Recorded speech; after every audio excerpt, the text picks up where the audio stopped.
Adamantium is both one of the most interesting aspects of the Marvel Comics universe and one of the most hotly debated. And surprisingly enough, even among comic enthusiasts, there are misconceptions about one of the most famous adamantium artifacts in the Marvel universe. And it's not Wolverine's claws. In comic book lore, meteorologist Dr. Myron McLean created adamantium during World War II, inspired by the stories of Adamantium that existed in Greek mythology. McLean sought to create an indestructible metal for use by the American forces during the war.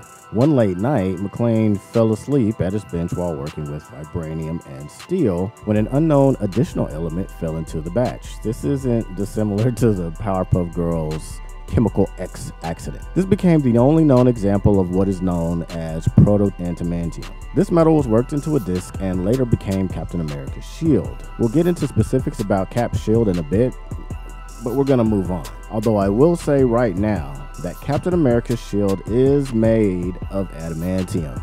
McLean attempted for years to duplicate the process that created proto-adamantium without success. He, however, was able to create a similar metal that is known as true adamantium.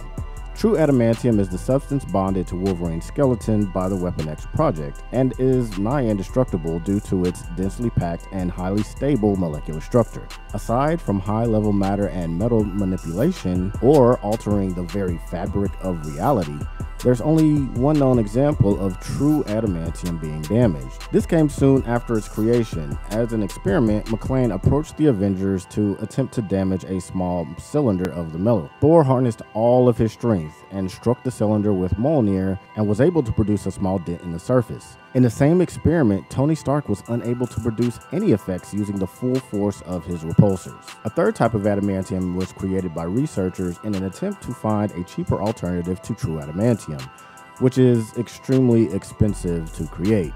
This form of adamantium, known as secondary adamantium, is slightly weaker than true adamantium and has been damaged or destroyed multiple times in the comics. However, even this weaker form of adamantium was able to withstand the extreme temperatures of Human Torch going what is known as supernova on at least 2 occasions.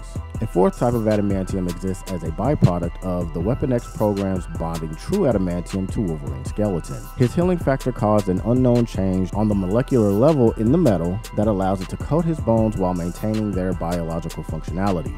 This is known as beta adamantium.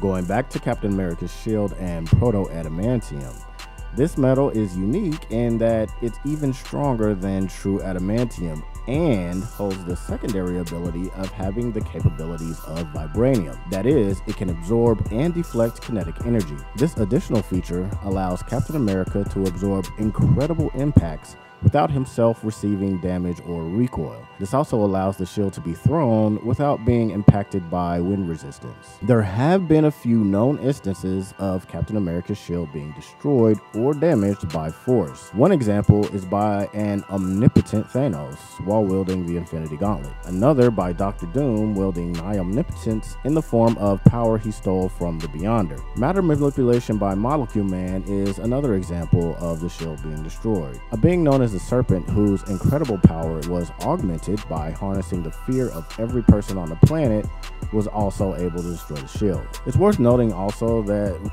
the Serpent feat is one of some debate.